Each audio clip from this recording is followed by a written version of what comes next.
Hey guys, so welcome to the first SpeakuP Monday, Inspiring Humanity. And this is the podcast based upon SpeakuP Monday that you may have heard already, which is literally about, people inspire people, and also that Bhinneka Tunggal Ika, Destination Indonesia. That means that it's unity and diversity. We all have an incredible story, individual, but at our core, we're cut from the same cloth. And it's really about inspiring people. Now, today, the first person on the show is my brother, Joe Ortega. Welcome, brother Joe. What up, man? Pleasure to be here with you. Oh, my pleasure. And look, so now, where are you now? You're in the US, but whereabouts are you? I'm in San Diego, California. Oh, man. Not as great as Bali, man. I mean, you guys got the best beaches, but we're there. Oh, I spent time there actually in San Diego. Okay. I love that. All that area is beautiful, man. Like some incredible places around San Diego. Then getting to New Mexico and Colorado, Yeah, yeah, yeah. Utah, and oh Yeah, man, yeah. special place. But so look today now, Joe. I describe you as an entrepreneur, as an inspirer. You're a podcaster, and like we met, via this wonderful new audio app called Clubhouse, right? Yep, yep. And actually, as I just told you before we started this, is that what I love about this is that you were the very first person when I was blundering blundering my way around Clubhouse for some reason. Like yours was one of the first rooms, and when I heard you speak, like I just got this down to earth nature that you have. I got that you're very successful. I got that too, but I got this like connection with um, like your everyday guy.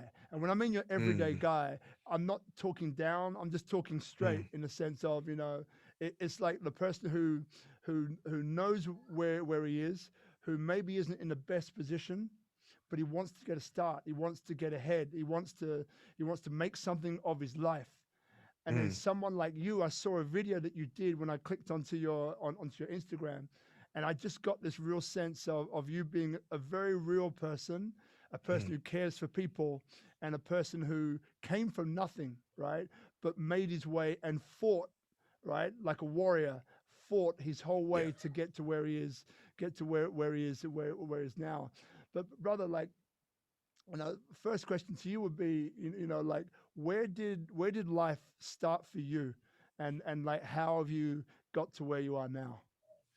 Man, that's a question that makes me go deep into the beginning, but I want to say life for me started when I had a decision to make. I was 14 years old. And I just want to paint the picture. So imagine a Yeah. 14-year-old living in San Diego, America's greatest city, but at the part where it wasn't the greatest of San Diego. I grew up in the hood. I grew up with street gangs and drugs, and I was unfortunate to fall into that because I had no family to take care of me. I remember at 14, I followed the gangs because I needed significance. I needed to feel like I belong. I needed to feel community. And I didn't get that at home. My dad was barely around. My mom was barely around as well. My brother was 5 years older than me. So he was always with his friends, and I was alone. And I remember in middle school when I got introduced to gangs, and I found out later on that my cousins and other people and my other side of the family was a part of that.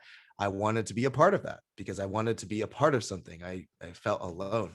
And I got into a lot of trouble, things I regret doing. But I remember this was my crossroad. The crossroad was, I remember my friend getting shot right in front of me. Can you imagine 14-year-olds? You guys are walking down the street, and all of a sudden a car drives by with a gun. You see the gun pointing at you, and bullets fly out, and you don't get shot, but your friend does.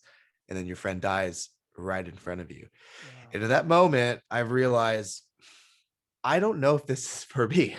To be honest, I was scared shitless. Yeah. Excuse my language, but I was so scared that if that was me,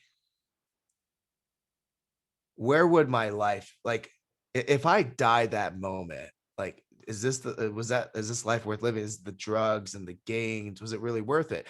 And for a few weeks I had that thought, and I was grateful I wasn't me, but I was sad that or I was grateful it wasn't me, but also so sad that it wasn't me. It was my friend. Yeah. And so during that moment, like life started to happen for me because I realized there has to be something more. And then I started to look back, like growing up, I always felt that when, like, my mom always told me that you're going to be successful. I remember like being 6, 7 years old, I'll never shower. I was so dirty. And my mom would say, you have to be clean because successful people are clean. And she would always say that. I didn't really understand it, but she always say that.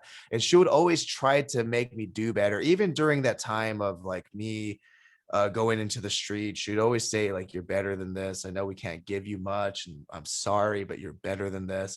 She would always like seed plant that. And I remember just asking myself in a depressed state, do I want to live? Or do I want to find out what's worth living for? Because that in that strange time, I didn't really understand life. I'm 14. One of my friends just died in front of me. I'm scared to go back to my quote unquote friends who were these gang members, and I was afraid. And I remember just like contemplating, do I want to live? Is this worth living for? Or what is worth living for? And then fortunately, I want to say 2, 3 months later, I've actually left home because things at home got really bad. We were unstable, and so I started to live with friends. When I started to live with friends, I remember one of my friends like, "Hey, my dad has a screen printing shop." I had no idea what screen printing was. And he was like, "Hey, we have the screen printing shop. I know that you don't have money, you know that you're kind of bouncing around from people's houses right now. Do you want to come and work with me and my dad?" And I'm 14, going to almost 15 now. I'm like, I'm not old enough to work. I'm like, "Hey, don't worry about it. We'll pay you under the table." So when that opportunity came, I started to realize something. I started to realize maybe something is worth living for. And I started to be a little bit more positive. And as a kid, it was really easy for me to go from like depressed to like, okay, I'm a kid again. I'm a teenager. I'm just gonna live my life. I'm gonna, hot girls, like kind of like doing that thing, hanging out with friends. So I kind of like went from depressed, like, okay, I'm gonna be a teenager now. I left this is like 2, 3 months down the road. It's like the gang scene. I left that. I left the drugs, I left everything. Started to surround myself with a different circle. So when I say life started happening for me, this is what I mean by that. When I got into the screen printing shop for the first day, the owner gave me a book. He goes, "I know your story. I know where you come from. Here's a book." Do you know what that book was? Think and Grow Rich. Think and Grow Rich. Exactly. It was Think and Grow Rich. And that's when life started happening for me. That was my turning point. Because Wow. what I didn't realize was my entire life, and there's more to the story. I wish I could share this, but Yeah. my entire life, I've always wanted more. I always felt the need that I would have more. When I got that book and I started to read the first chapter, the second chapter, and I got all the way through, I started to realize there have been so many moments I've leveraged principles in this life to get by. There's been so many moments I've left, and then it started to click like this is it. So at 14, almost 15, I think I may have turned 15 by the time I got done reading the book. I was working at that screen printing shop for a few months, and I started to create my own clothing company. Wow. I read in the book that whatever the mind may achieve, or whatever the mind can Can believe and may conceive. Yeah. conceive, may achieve. That's And so true. so there was an older gentleman. He was about 20, 21 years old in San Diego. He created a clothing company called California Money. And keep in mind, I'm like not even 15. This guy was killing it. And I go, if this guy could do it, I could do it. Yeah. So at 15 years old, so this guy's 2021 killing it. I mean, he's selling to the whole city. At 15 years old, using the principles of the book Think and Grow Rich, I built my company. I leveraged the screen printer I was at. I created like a deal that they could help me, and I'll work for them for free, just help me create product. And I started to leverage the influence of other people. I started to go to his people that are buying and selling from him and go like, let's work out a deal. I'm gonna I really started to leverage Think and Grow Rich. At 15, I built my clothing company inspired by someone else, leveraging the principles of Think and Grow Rich. And by the time I was 18, I sold that company. I sold the intellectual property to a competitor. So life started happening for me coincident. And it's not a coincidence. By the time I was like, this is all a coincidence, but looking back, it wasn't. Life happens for you. And when you make that right decision, right? I believe like every time we're in this breakdown or breakthrough period, it's a crossroad. You either go breakdown or you go breakthrough. And we all have these moments in life where life starts happening for us. When you ask the question, when did life start happening for you? It's always that moment where you go left or right. And you go left, it's like, oh, it goes downhill. You go right, well, things start happening. I was fortunate to go right. I was fortunate to not be influenced by the negative environment I was in, because if I went left, I would not be here today. I know that for a fact. So I was fortunate. I don't want to say luck, because it wasn't luck. I put some thinking time into making the right decision. And I'm just fortunate that I did make that right decision, because then it led to numerous events and patterns that allowed me to be where I am today. Man, what a story, brother. I love that story, man. And like it's funny because, you know, like the more I talk to you, the more I get you, right? And just how things are brought together, right? So for me, I didn't grow up in gangs per se. I grew up in two children's homes for 18 years in London. And I was always the youngest kid, bullied, all the rest of that, racism, all the things that you went through, I'm sure. And one of the guys, a guy called Lee Burke, was just Jamaican. And this guy used to wear a trilby hat. And he used to walk with his cane, with this ornate headpiece, like gold. I'm sure it wasn't real gold, but like gold looking. And he used to walk with a limp, even though he didn't have one, right? Because it was cool. It's like a strut, right? And this guy was Rob, always be your own man, right? And this guy would not conform. He would not conform at all, right? And but we got close, right? It says 18 kids living in this one children's home. When you reach the age of 18, then you leave. Then it's just sliding doors. And I was 6 months to 18, so I saw hundreds of kids come in, come out. They're all mentors for me, mentors for what to do, what not to do. I was shy, right? You know what I mean? And I was like an introverted extrovert. So at home, I was an introvert. At school, really good at sport, extrovert. But the reason why I bring him up is because, you know, Lee was that guy, right? And I loved him, but he was a rude boy, right? He was a hard nut, man. He was playing pool one day in a pub in London, lots of pubs in London, right? And he got into an argument with some guy. No one really knows what the argument was about. And then the next thing we know, you can see it starts to escalate. Then the next thing you realize is that now someone pulls out a gun. Oh my goodness. They shoot him in the head and he's done. But so it's like there are sliding door moments and experiences which hit us, right? And I love, you know, so many things that you've said, right, resonate with me deeply. And like that thing about, you know, it's what you see and the choice that you make. And it's one decision, man. I think it was a guy called Zig Ziglar, you know, like today is the first day of the rest of your life. Today is the first day of the rest of your life. And it is. Like at any point in time, you can make a different decision. And it's a decision, man. And once you make that decision, life can change for you. And it always works for you, even when you're going through tough times, which we all go through, right? But when you look back, it's like, well, that's what life was trying to teach me. And I think I got the lesson. And now guess what? I've imbibed the lesson. I'm moving to the next place. And one other thing you said that hung with me, and you probably didn't even know you said it. It was on Clubhouse. And it was like, you either create a room or you fill a room. Right. Yeah. And for those watching or listening in, like the way I took that is that you either, and it's not that one is better or worse. It's not to say I'm better because I create a room, I'm better because I fill a room, but it's important to know what it is you're doing. And like the creator room, actually, let me let you explain it. So what did you mean by that? You either create a room or you fill a room. Well, I mean, let's put it into different context. Is either you're the person who creates opportunity for people, or you're the person who comes in with the opportunity. Because, you know, in so many different contexts, like for example, here at this podcast, you're creating an opportunity for someone like me. But at the same time, I'm coming in with the opportunity, with my network, with my experience, with my impact. But in life, you know, there's two different, I mean, it's not like there's two different choices of a person you could be.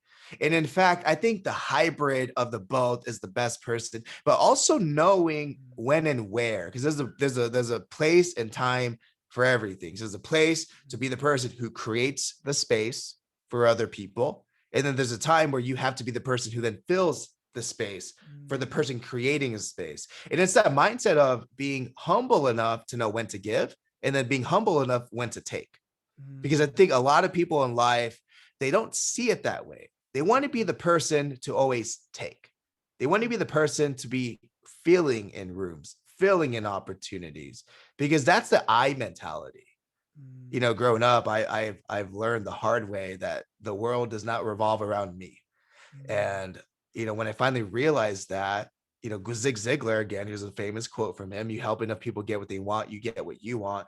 But my mentality is always this, is like, serve your way to success, but also know when you deserve to take.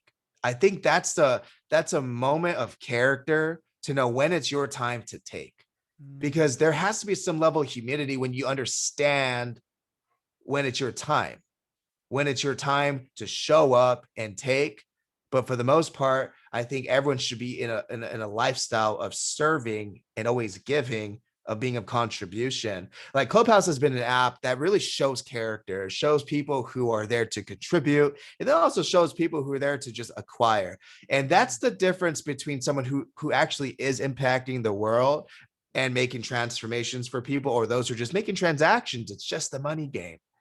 And in entrepreneurship, we see the colors, we see the true colors of people really quick.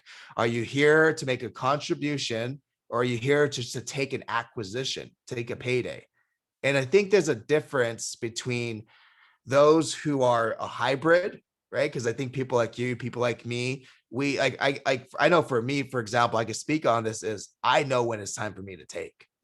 Like and it comes from knowing how much you give, right? Because it's not like we're in a world, especially right now, we're in a world where the world is vulnerable, the world is fragile, and it's important to contribute, because it does a few things. Number one, it humanizes ourselves.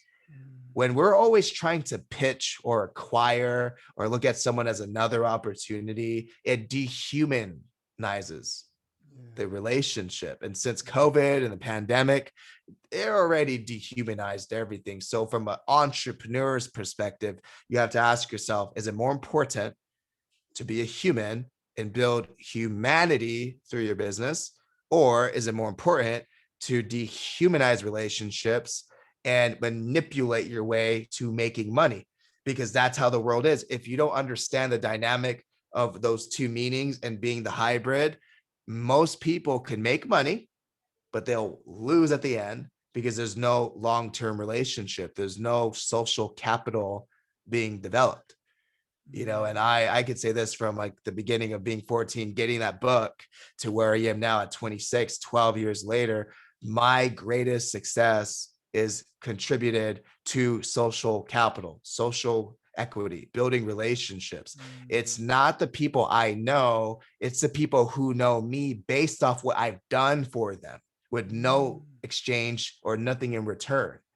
See, my mentor tells me this. He goes, character is built based off what you do for others, knowing that they will not do anything in return. And that's where true social equity is built. Because imagine this. Imagine like you asked me to be on your show, but you never said, Joe, come on my podcast and then do me a favor. You didn't do that. So imagine the social capital now built with me after this amazing podcast. I'm saying, you know what? He did this for me. Let me do something for him. That's just the reality, is when you give no agenda, you're eventually going to take, right? Eventually it will come full circle, right? So like we're in this world right now, man, especially on Clubhouse, people need to understand humanity is broken. And the key to fixing it, now, there's many different solutions. Just one of mine that I believe in is just humanizing relationships. And especially in business, because people like you and I, we have an influence that the rest of the world does not have. We actually could influence people to do one decision or the other. And what Zig Ziglar said, you know, every day is a new day to start a new life. And for me, it's like you push that reset button every decision you make is that reset button. You either reset or you don't. So you're one decision away, you're one person away from truly making a difference, not just for you, but for the world. Yeah. And so going back to the meaning on, you either fill a room or you create a room. The hidden message is you have to understand both. That's the hidden Mm. message between the two. Oh man, I love that, brother Joe. Mamma mia. Super cool, man. Appreciate that, man. Really cool. Wow. Wow. And like let's talk, because perhaps there's some people here who haven't heard of Clubhouse, right? And Okay. don't know what it is. They keep hearing about it and say, well, what is it? So let's talk about that for a sec. So how Sure. would you describe Clubhouse, and and how, what would you say its impact has been on you? Okay. So to describe it from a user perspective, just like this is what Clubhouse is. Imagine it's like a party line, really. It's like a conference line that's visual. You can see people, you can see when they talk, but it's not a video, it's all audio. So from a user experience, it's like hopping on a conference call where all you see is people's thumbnails. You see when they talk, you see when they don't talk. And you could also, move to the audience, meaning you don't need to speak, you don't need to be part of the conversation, you could listen. So from what has Clubhouse done for me? Well, I look at it as proximity. I look at it because it's really interesting that the algorithm really is is in favor to your interests.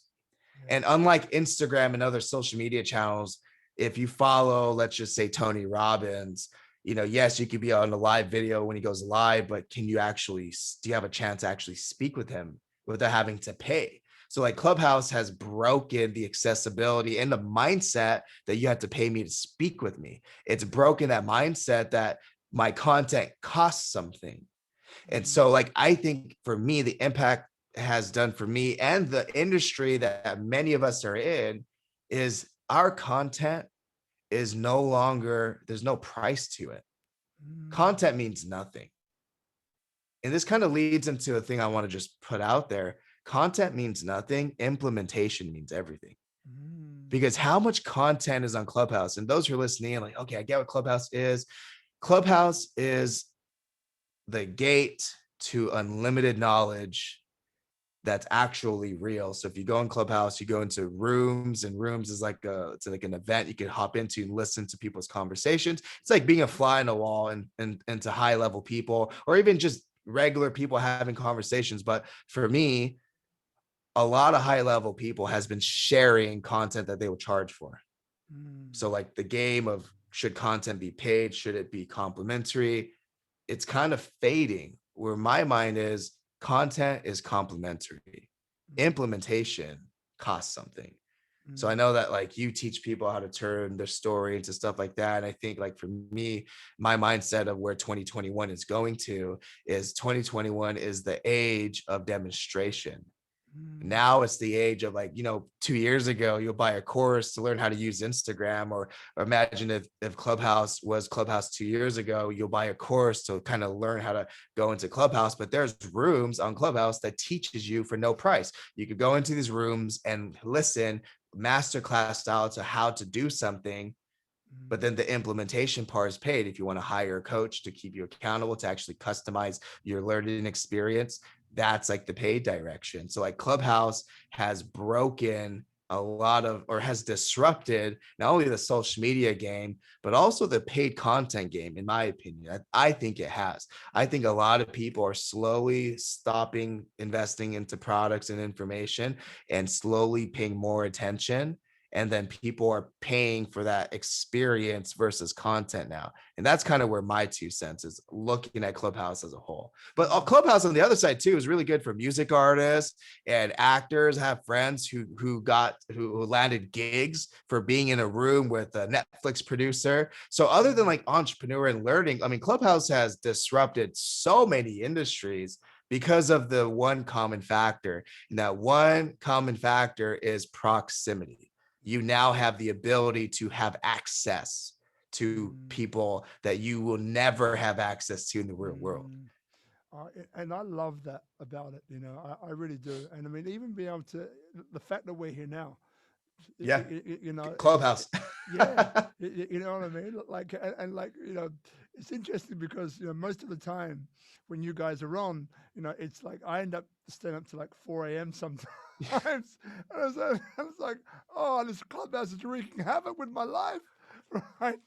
But I love it because, you know, I get to connect with people like you. I get to connect Yeah. with other people, connect with other groups, and it's friendships are evolving because, you know, like what I love about that audio app is that, you know, like all people can hear is your voice. They're not that they're not distracted by what you're doing or how you look. It's Yeah. Yeah. Yeah. literally just how does this person sound, and you Mm, can, and the voice and our ear, the way it's all designed is that we really can get when someone is being authentic for them mm. and when someone's not, without any interference. So then you really get to know when someone is sharing something from their heart, something real, and when someone is not. You know, Mm. and that then gives you that frequency. You connect on that frequency. It's like, you know what, this person, I feel I'm going to send him a DM. And then the DM Mm. comes in and then say, hey, Joe, man, love what you do. Would love you to be on a podcast. It's like, Yeah. sure. It's like, Yeah. what? You know, so like back in the day, it would be like, I used to do telesales at some point, hated that job, but it taught me so Yeah. much, hated it, taught me so Jealous. much, but I hated it. Killed me. But like, you're on the phone with a script in front of you saying, hi, my name's Rob from X company, Expo Marketing. And I want to speak to the decision maker. And the secretary's Oh like, shit. "Eh." So Right. it took me weeks to get through, which usually didn't work. And then you finally get Yeah. to the decision maker. And then it's like, yeah, no, thank you, not interested. Boom. Yeah. Yeah. Yeah. Yeah. And with Clubhouse, it's like it's a direct, as you said, it's a direct connection to that person, and not only a direct connection to them, but also their audience. It's phenomenal. Well, Like, I think the reason, because if you think about this, I think COVID has done something to the psychology of yes, everybody. Let me explain to you.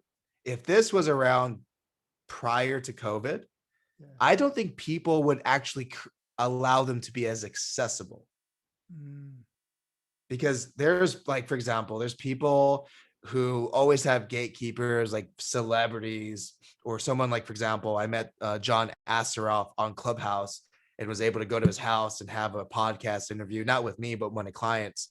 yeah, And I think COVID has broken that wall of accessibility to people because we haven't been able to socialize. So I think people are accessible and they're saying yes to different messages and opportunities because it's a way to connect back with humanity.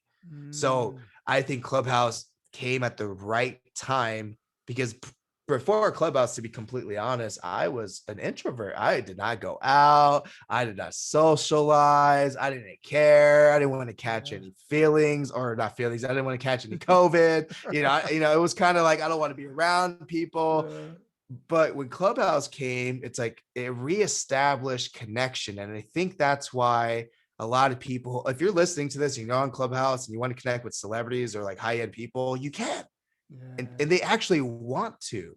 They want, yeah, and I feel like it's a feeling of giving back. It's a feeling of contributing to the world. And this is the best time to build a business. It's the best time to connect with people. It's the best time to do a podcast, because everybody wants to connect, no matter who you are, where you come from. Everyone wants to contribute, and they feel like they're contributing by reconnecting with people. mm. Man, I love that. And like, so we keep talking about humanity, which is my Yeah. favorite topic. And so when I say to you, do you have a mission or a goal in terms of humanity? What would you say to that? Most people will say, I want to change the lives of millions of people. Let's go. Or I want to end the world of something. Yeah. For me, it's selfish. It's selfish. And I'll tell you why. For Mm, me is, if I'm not happy, I can't make other people happy, man. If, mm, if my life, if I don't feel fulfilled in my life, in my own selfish ways, I can't have the heart of serving people. yeah. So my mission is a selfish mission. Mm, Is I want to live my damn life the way in my terms, Mm. because if it's in my terms, then I could seriously give back to the world. There's people that go, I want to impact the world and end world hunger. But then they end up, I don't have a cup next to me, but they end up pouring from an empty cup. You Yeah. can't pour from an empty cup. Yeah. And so when people always tell me their mission is like so big and bizarre, I always go, are you happy? Like, let's Mm. take away the bullshit, man. Like, let's take away the facade. Are you happy? Most people are not happy Mm. because they make it about others, but they forget about themselves. So for me, my mission is simple: live my life on my terms, do what I want, when I want, however I want, with whoever I want. And during this journey, I have interests. So like I have sub interests. A part of that, my main goal is, yes, I want to help the world. I want to impact people. I want to do all these things, but I have to put me first, because if I can't put me first, I sure as hell can't put others before me. And if I do, then I'll end up getting burnt out in the process. And then I end up not even serving them and not serving myself. I serve no one. Yeah. So that's my mission, man. As selfish as it is a mission that I do intend to do good to as many people as possible, as long as I'm taken care of first. Yeah. And like, thank you for that, brother Joe. To speak into that a little bit more, for those of people watching or listening, so Yeah. the empty cup and the teacup and the saucer. So it's a bit like being English, right? We know about tea, right? A nice cup of tea there, Joseph. Come down to our place for tea and scones, right? So what happens is that the idea Did you is that say scones? yes, yes. That's so funny, man. I haven't had scones forever, but it's just the English coming out in me now, right? Yeah, yeah, So, yeah. so the idea is that with the tea, you're pouring like the pot of tea into the cup. Yeah. It overflows from the cup into the saucer, and that's your Yeah. energy. So instead of giving from your cup, you give from the overflow. So you give from the Overflow. saucer, right? And that allows you then to basically to give and to give and to give without burning out, right? Which I so relate to that because I've always had this thing about helping others, and most of the time, actually, until only recently, like it really has been like getting burnt out, right? And Yeah, and yeah. and it serves. I've served many people, that's great, but it doesn't serve you to really go through the long term. Life is a marathon; it's not a sprint. So at the end of the day, you really do need to look after yourself, your health, wealth, and happiness, right? Your mental, emotional, spiritual, mental. And if you don't have those things covered, then you can't really give, you know, the real depth and impact that you can to another human being because Yeah. you haven't got it right. So that's a super important thing. And then the other thing I wanted to touch upon, like because I do want to talk a little bit about your show on Clubhouse because like what hung with me was what was the other day that you were so excited, right? That at that time it was two people, right, in your group that connected with some investors and got funded, Hmm. right? And Hmm. so for you that's a massive, and I get it, right? I really do, and I was like, I'm so happy that he's happy, right? So can you maybe talk a little bit into that about what your group is about and what actually happened? Okay.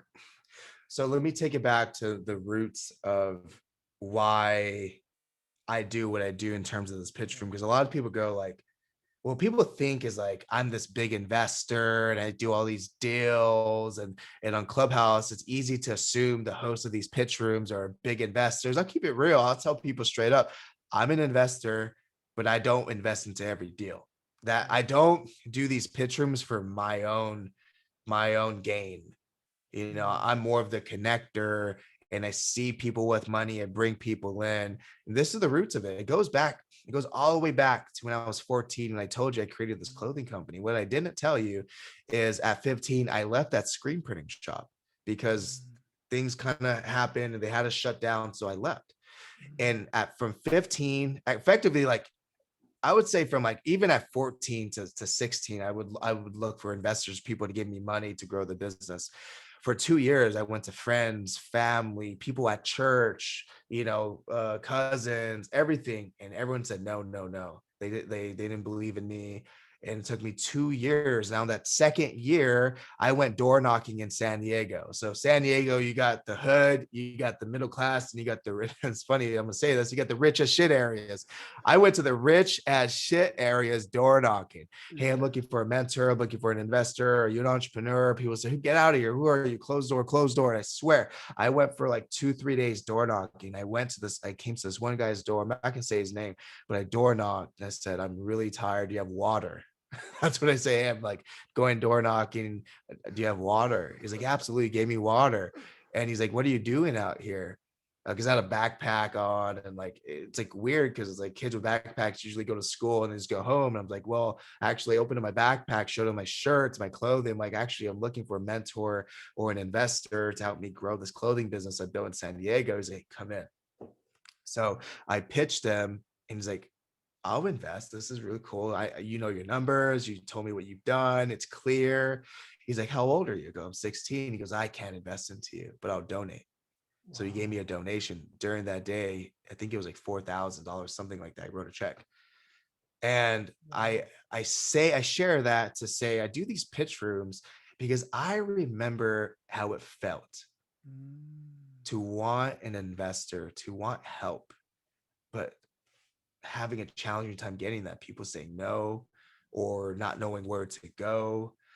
And when I came onto Clubhouse and I saw the type of people that were on Clubhouse, I'm like, man, there's some real investors here. There's real CFOs or CMOs or CEOs who want to give back. And then on the flip side, there's so much entrepreneurs who need help.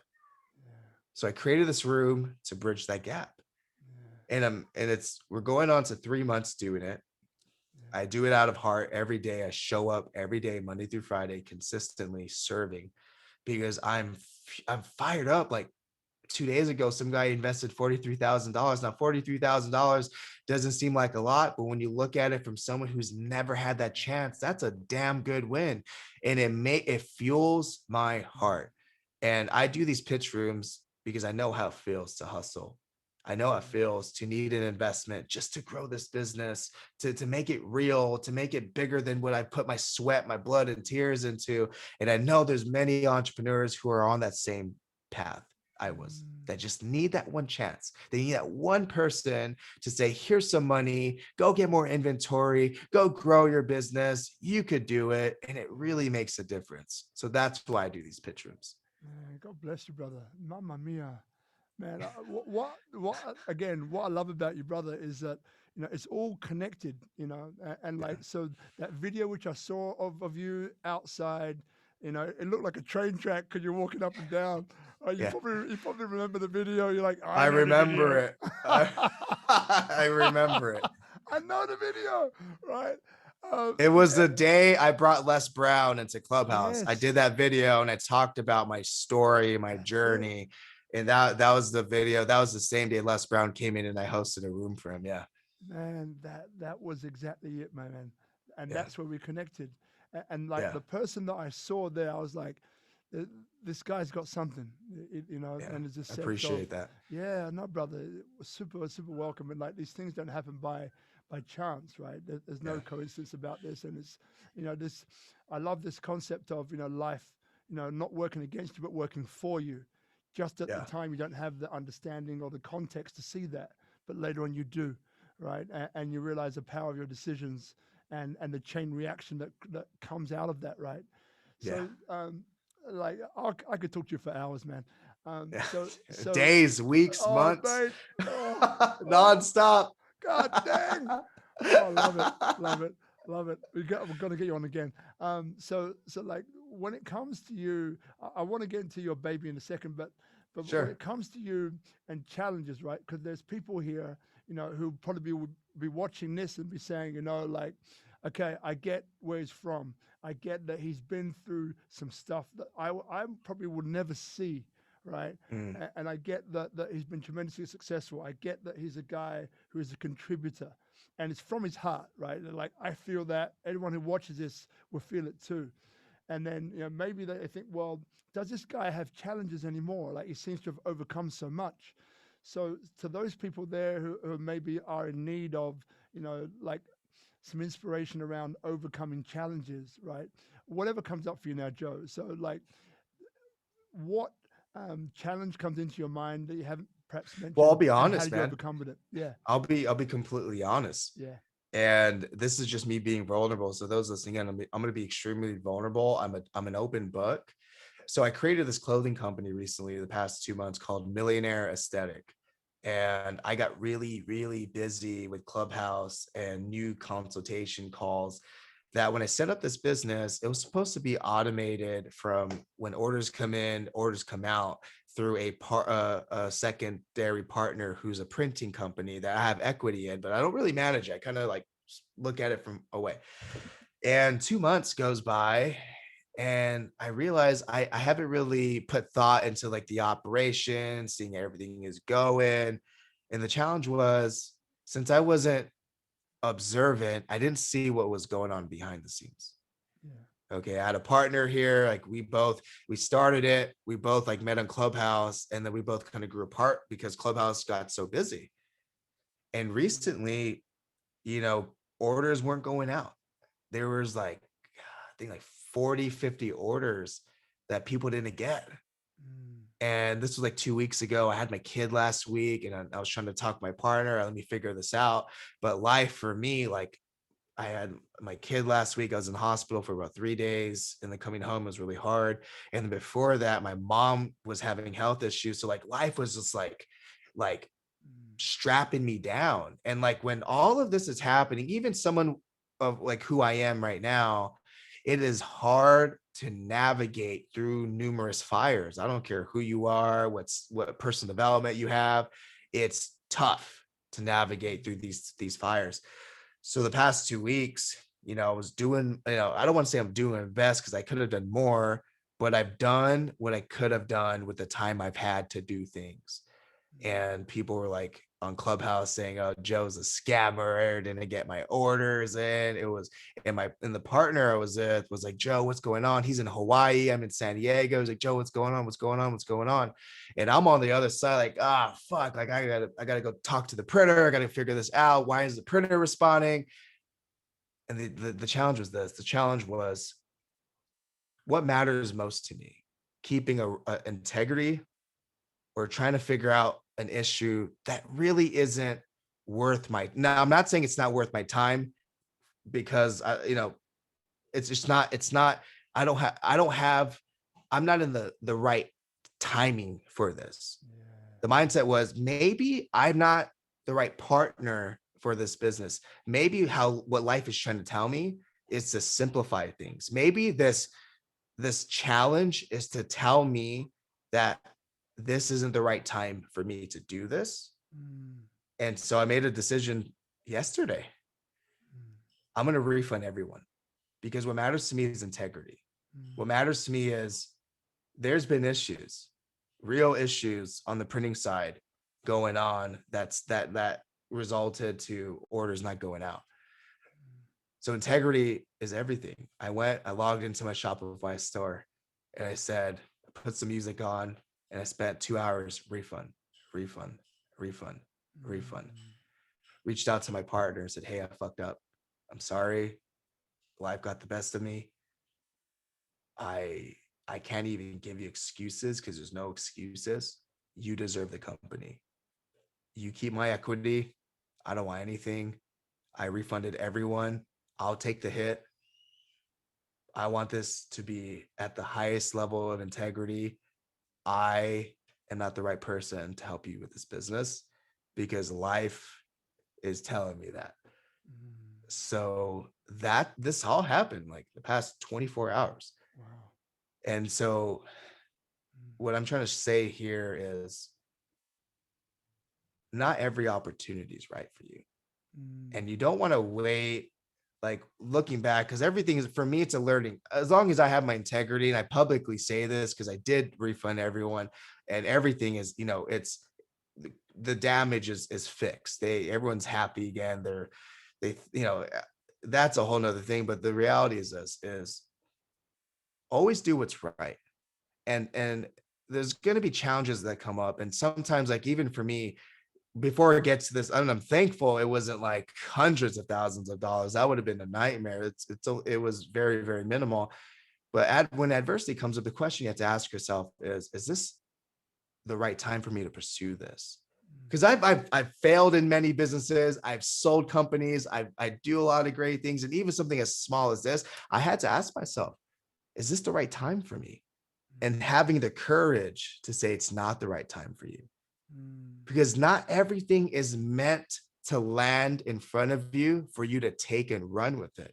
Sometimes it's there to be a seed that's planted, right? And that's why I think about, like, when it comes to challenges, when it comes to adversity, when it comes to everything, you have to ask yourself, is this the right time for me? And if it is, or if it isn't, the next thing you have to ask yourself, what can I do to hold integrity? Can I give back people's money? Can I give back something? Can I walk away from a potential partnership and say, hey, you keep it because it's not the right time for me? What can you do to be proactive with integrity? Because that's all adversity is. Adversity can either be stronger with adversity, or it could slowly fade away based off your decision you make with integrity. Think about all the problems you've had, all the problems I've had. What could have made it worse or better is if you ask yourself, is this the right thing for me? Is this the right relationship? Instead of ending it in bad terms, end it with integrity, end it with good terms. Because you attract what you put out. So if you put out positive energy, for example, all these people, they're like messaging me, all this drama that could have happened on Clubhouse stopped. Because I then responded, I'm sorry, I fucked up. I refunded you and I apologize. I did that to overcome adversity. Now it was painful. I had to humble myself. I had to take a few steps back and I had to say, you know what matters the most right now is I solve this the way it needs to be solved. And I cannot think about how my image will be affected. All that matters is that other person. So most people be like, I ain't going to refund everyone. I ain't going to apologize. I'm this person up here. How does that make me look? For me, it didn't matter about me. It mattered about them. When you problem solve, when you handle adversity, put yourself on the other person's shoes and solve the problem looking at life through their lens. Because if you do that, you won't have, like, really, there's no pushback. There's no collateral damage. You solve it, right? Because if you solve it for them, you solve it for you. If you solve it for you, you don't necessarily solve it for them. If you don't solve it for them, well, there's still issues there. There's still fire. It's like a fire on two sides of the road. If you just put yours out, they're still there. If you put theirs out, you can put yours out, you'll be happy, right? And you can move on with life. Great advice, man. Thank you, man. And look, the penultimate one for me. So now you just had another baby, right? And for those of you who are watching, babies. I remember when I was thinking about having kids, and I never wanted kids, and then that's another story. And then it became really super apparent that I actually really, really did. And so there was this one friend of mine. And I remember, I'm not going to say his name because he'll kill me otherwise. But I said to him, look, man, I'm thinking about having kids, right? Please, you got to tell me, like what do I do? Like, what is it? And he sat there when someone looks at you and they're about to drop a bomb. And, Yeah. and you've got you got your notepad ready, you got your pen and piece of paper ready. Like, okay, I'm going to get the knowledge, give it to me. And then he stopped. And I'm like, oh, that can't be good. And he stopped and he looks at me and he goes, Rob, something like this is, Rob, like, I'm not going to tell you what it's like having kids, but when you have them, you'll know. That's so powerful. Yeah. At the time, I was like, you mother, like, you're giving me nothing, right? I was ready for the keys, and I felt like he left me with nothing. Now, having two kids, 4 and 6, I absolutely get exactly what he said, as you do. and I get why he did it, and I get why it was absolutely Yeah. correct what he did. But at the time, it just nailed me. But like having kids, like what comes up for you when I say that? Well, okay, so before having two kids, my lady now, she and I have always watched her nephews and nieces. I'm like, oh, it's kind of like that. It's easy. I've watched them. It's not the same. Yeah.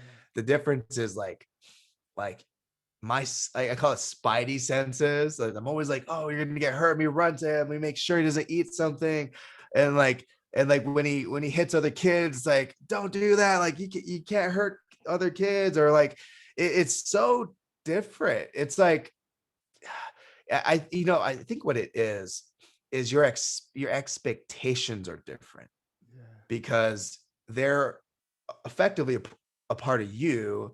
So like I always have like high expectations. Like if I take my kid out to the park, my expectations are he's gonna have fun, he won't get hurt. And when those expectations are not met, it's like it breaks you. It's like, oh, if he gets hurt, then it hurts you more. If he doesn't have fun, it hurts you more. For me, it's like I have to learn every day that, my expectations may or may not be hit, and I have to be okay with that. It's just another emotional level of operating when you have kids. Because, let's just say you're watching your friends' kids. If they get hurt, well, you're not really, I mean, you're responsible if you're watching, but you're not a part of the journey of taking to the hospital, recovery. There's a journey. It's a transformation in a good or bad way. And so when your friend said, you'll know when you have kids, how it feels to have kids type of thing, it's true. And it's different for everyone. I can't, I heard different parents say, yeah, kids are easy. You'll have fun. Don't like, they're speaking from a level of not being real. Because if you keep it real, like, let's just be real. Having a 2-year-old is tough. My son jumps around, he doesn't sleep.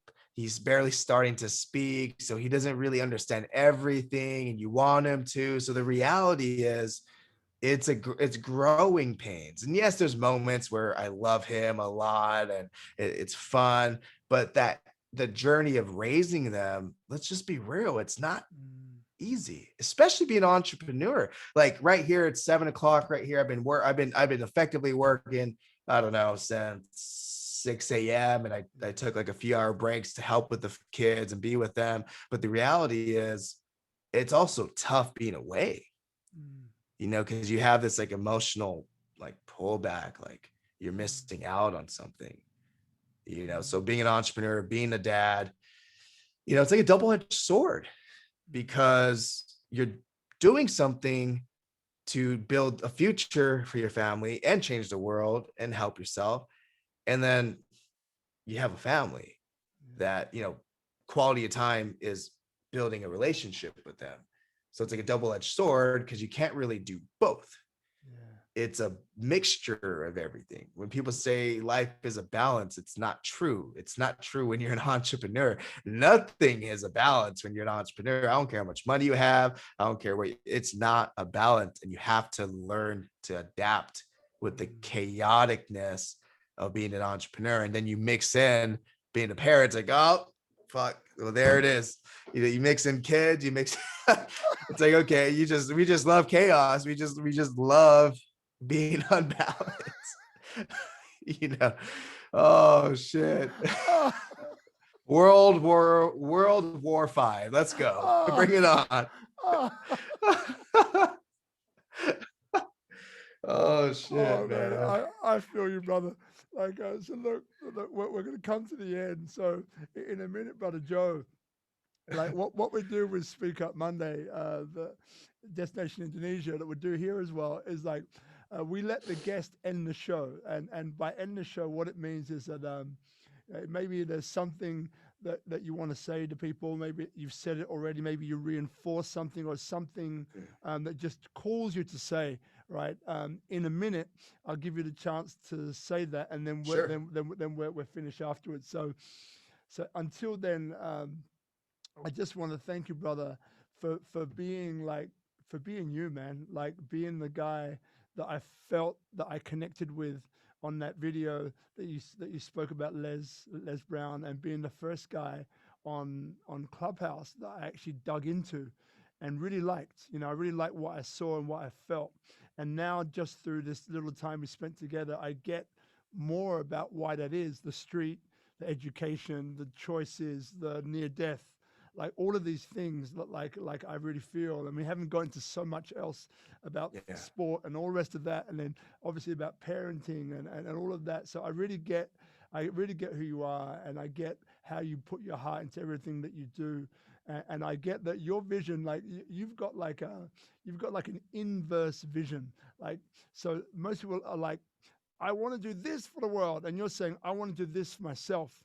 But through doing this for myself, I actually impact more people in the world, which is super powerful. So I really love hearing that, and how you basically explain that. Appreciate that. No, welcome, my brother. And then the final thing is that, so this is episode number 1 of this version of SpeakuP Monday that we call Inspiring Humanity, that's based around online only. The other SpeakuP that we've done up to 100 episodes, almost, we're up to 99, is basically based with an in-house studio audience, and we go online, offline, and it's a whole community thing. So I love this format because it gives me a chance to connect with amazing people like you, brother man, on the other side of the world. And, Yeah, I and, know. and we get to dig deep, you know, and get under the bonnet and see what makes you tick, my man. So I just really want to thank you for saying yes, for being part of the process and part of the solution. And my brother, thank you, man. And I'll hand it over to you now to close us out. Thank you, my brother. Sure thing. Well, I just want to give my gratitude as well, just creating a space where I could be open and vulnerable and give information that could ultimately change a life of whoever's listening to this. How I want to end this is this: you got to be intentional. You have to be intentional and selfish, because you got to first be selfish and then become intentional, because you can't get back your time. And say no to the good and say yes to the great. And if you live your life by those terms, you'll have, like, I know you have a great life. I mean, I have a great life. Bad things come, bad things go. We all go through it. But when you're intentional and you're focused and you live life on your terms, it's a damn great life to live. Thank you, brother. Thank you very much, man. So look, we close it out there. If you stay on the line, my brother, and we'll have a quick chat afterwards. Yeah, of course. Yeah, absolutely. Thank you. Thank you, brother. So we'll end the recording there. Yeah. Ooh, man.